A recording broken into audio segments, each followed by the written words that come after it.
Cláudio Rezende está chegando para abrir a turma do Bate-Bola, notícias do Galo acelerando no mercado. Um abraço, boa noite, Cláudio. Um abraço, Cirilo, boa noite a você, boa noite a todos. É verdade, né? O Atlético já encaminhou a transferência do volante Alexander, que era agora do Al-Ahly da Arábia Saudita, foi formado no Fluminense. Jogador de 21 anos, pode exercer as funções de primeiro, segundo volante e até lateral esquerdo.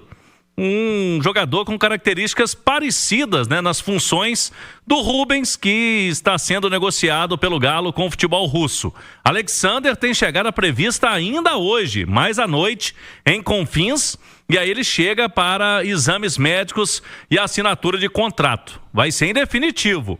Ontem o Paulo Brax confirmou a negociação, né, que estava tudo muito encaminhado, o jogador já chegando em BH nas próximas horas. Então o Galo vai adquirir os direitos econômicos do Alexander agora nesta janela.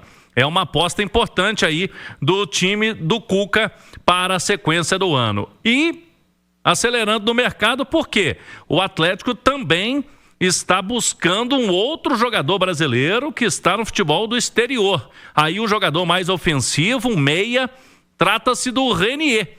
Renier tem 23 anos, formado no Flamengo, foi jogador de base da seleção brasileira, participou de seleção olímpica, e o Renier é jogador do Real Madrid, da Espanha. Só que quando ele foi para o Real Madrid, não conseguiu ter o desempenho esperado, tanto que o que neste momento ainda não tem o jogador muito próximo ao Atlético é porque ele pertence ao Real Madrid, mas está caminhando para uma liberação.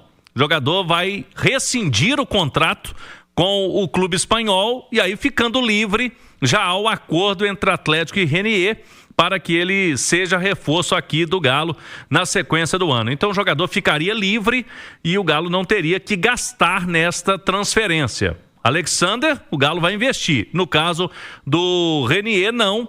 O Paulo Brax esteve recentemente, né, na última semana na Europa para finalizar o curso da UEFA e pelo que eu pude apurar, o Paulo Brax esteve também reunido lá com representantes do Renier para que essa negociação pudesse se concretizar. Ela ainda não está concretizada, mas está caminhando bem pela apuração da Itatiaia. Então seriam dois nomes, Cirilo. Para o meio campo, o Alexander, que já foi confirmado em viva voz ontem pelo Paulo Brax na nossa jornada esportiva, e o Renier, que a gente apurou que é aquele meia que eu falava ontem, que estava sendo mantido em sigilo. O Galo já havia falado no jogador, mas agora, com essa possível rescisão de contrato na Espanha, seria também um reforço aí para o Cuca na sequência.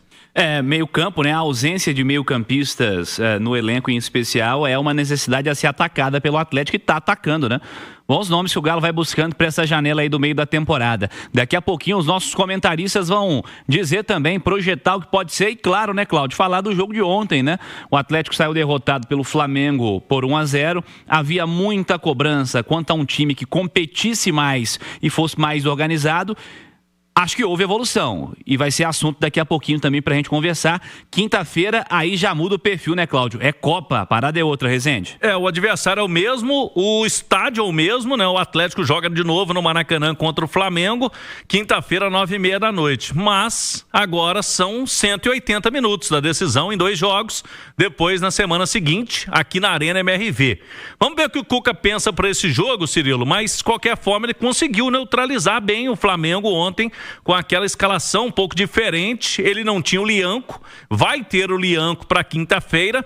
Vamos ver se ele mantém o esquema com 3 zagueiros, colocando o Lianco na vaga do Igor Rabelo, que foi o substituto dele, e mantém o Saravia por ali, ou se ele vai projetar o Atlético de uma outra forma. É bom destacarmos, o Wellington Campos confirmou hoje que o Dudu realmente tem que cumprir a suspensão do STJD também na Copa do Brasil, está fora dos 2 duelos contra o Flamengo, e o Guilherme Arana segue no departamento médico, Cirilo. Então, por enquanto, não dá para pensar no Arana para esse jogo aí na quinta-feira. Hoje o treinamento já foi pela manhã, o regenerativo, e o Cuca e o Cuquinha não estiveram presentes, porque foram até Curitiba para o velório do irmão. O irmão do Cuca faleceu, o irmão dele do Cuquinha, de um infarto fulminante na madrugada, né, de ontem para hoje. Então, nossos sentimentos aí, a família Estíval, né, a família do Cuca, ele esteve lá, portanto, para o velório e vai retornar aí para a preparação do time nessa sequência da semana, Cirilo. Queria a sua visão sobre essa vitória do Flamengo, 1-0 contra o Atlético no primeiro dos 3 encontros, quase que em sequência, esse primeiro no Rio de Janeiro pelo Campeonato Brasileiro. Nath? Vencer o Flamengo lá no Maracanã é sempre muito complicado, então eu acho que a derrota em si, ela tem um peso do tamanho que ela deveria ter.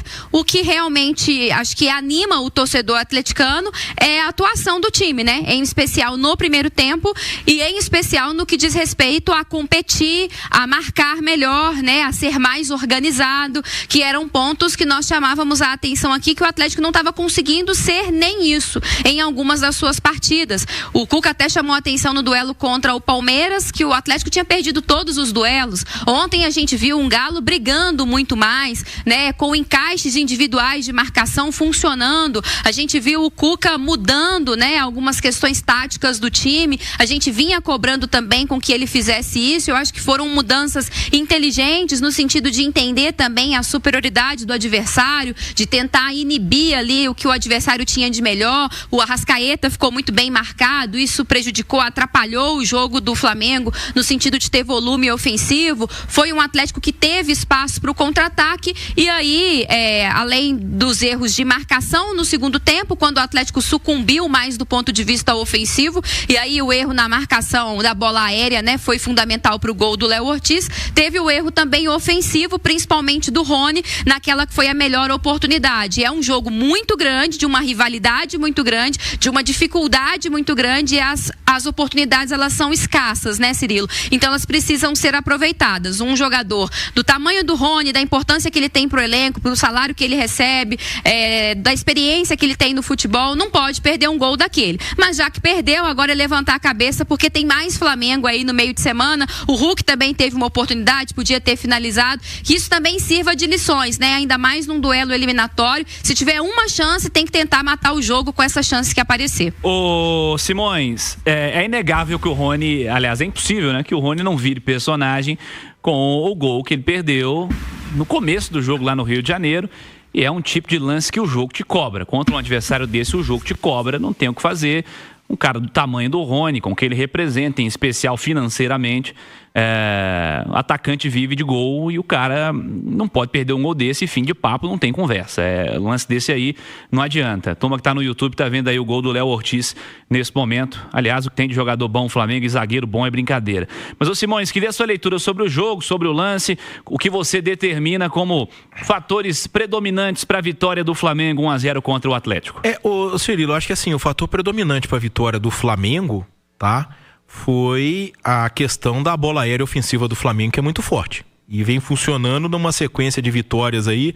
Foi assim que o Flamengo venceu o Fla-Flu, e era um jogo equilibrado, com o Fluminense fazendo um primeiro tempo melhor. O Léo Ortiz desvia uma bola de cabeça para o Pedro marcar no segundo pau. Foi assim na quarta-feira que virou contra o Bragantino, que estava vencendo por 1-0.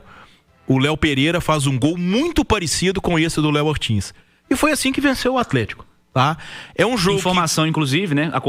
Vi alguns companheiros nacionalmente falando. Do Rodrigo Caio. Rodrigo Caio é uma figura presente na comissão técnica agora do Flamengo e é o responsável pela bola parada, né? Exato. E quando eu faço a cobrança aqui, embora esteja falando de Atlético e Flamengo, da questão do Cruzeiro, de ter um time baixo, é justamente isso, cara. A gente já viu o futebol mineiro aqui, o Cruzeiro de 13, 14, a bola aérea era, assim, uma arma brutal. O Atlético de 13, 14, com as Torres Gêmeas, com o Jô, é uma maneira, tá? O Felipe Luiz até na coletiva falou, olha, os jogos do Campeonato Brasileiro, né? O campeonato é muito equilibrado, os jogos são muito bloqueados. E a bola aérea é uma maneira de desbloquear jogo.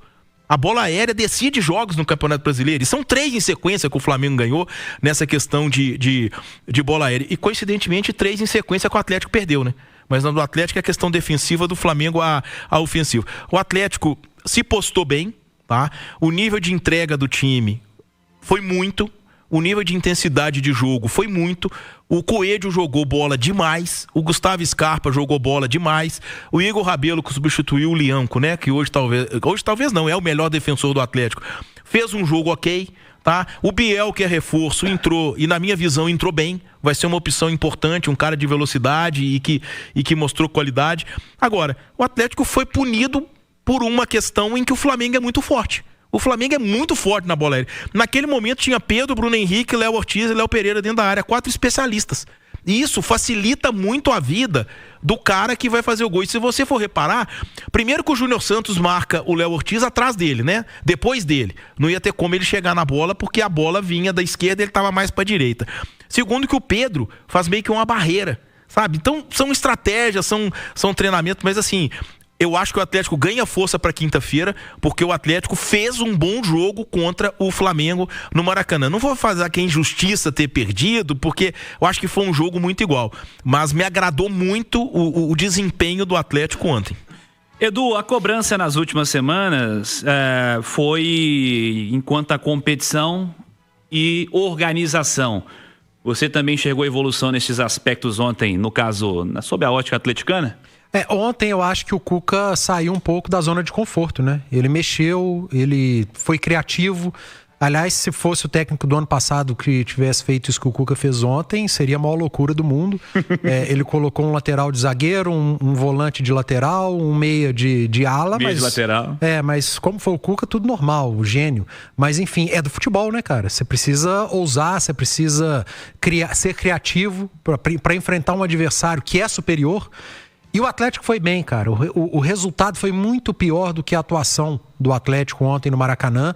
O Flamengo ontem teve, na prática, uma grande chance no jogo, enquanto o Atlético teve a melhor chance do jogo com o Rony e acabou desperdiçando. Acho que o Cuca pensou muito bem o jogo, a estratégia de trazer um cara de maior velocidade para fazer uma sobra na zaga, que é o Saravia, defendendo, trazer o Gabriel Menino para o lado direito, de usar o Scarpa na esquerda, que é um cara que tem essa capacidade, apesar de não gostar, mas nem sempre o jogador vai atuar onde ele apenas gosta de atuar. As perseguições individuais, né? Marcar os 2 volantes com os 2 pontas, ou seja, os pontas não precisaram voltar até lá atrás para fechar a primeira linha de 4, eles marcavam ali no meio. Quando o Atlético recuperava essa bola, os pontas estavam perto do campo de ataque. A marcação individual no Arrascaeta. Foi tudo muito bem pensado e muito bem executado. Até o momento da bola parada, que é um problema do Atlético desde o início do ano. Desde o Campeonato Mineiro que o Atlético toma gol de bola parada. Aliás, no jogo anterior ao Flamengo, o Atlético perdeu num gol de bola parada. Contra o Palmeiras, o primeiro gol do Palmeiras foi do Lucas Evangelista de bola parada. Também, o gol do Vitor Roque também, que a bola, ele cabeceia, bola aérea, o Alonso faz o gol contra. Contra o Bucaramanga, gol de bola aérea. E ontem contra o Flamengo, um jogo que estava controlado, vai lá e toma um gol da bola aérea, que é um artifício que foi muito bem utilizado, que é muito bem utilizado pelo Flamengo. A atuação foi boa, não sei se o Cuca vai repetir, até porque o Felipe Luiz já está atento a tudo que aconteceu, volta o Lianco. Eu acho que é uma boa possibilidade da manutenção do Saravia pelo lado direito, tendo o Lianco na zaga com o Alonso, a manutenção do Scarpa, onde ele jogou, caso o Arana não tenha condição de retornar. Eu manteria no meio Fausto Vera, Alan Franco e Gabriel Menino, e lá na frente eu manteria Coelho, Hulk e Rony. Apesar do Rony estar um pouco ruim de mira, né? Um pouco para ser muito bondoso. Ele tinha 7,35 metros. 7,30 de gol livre. Ele chutou no 5. Aliás, ele não chutou no 5, porque se o zagueiro do Flamengo não encosta na bola, ela iria para fora. Muito provavelmente. Ela pegaria na trave e iria para fora. Ele ia errar o gol. Ninguém sabe o que passou na cabeça do Rony naquele lance. Mas o desempenho foi muito melhor, o resultado foi ruim.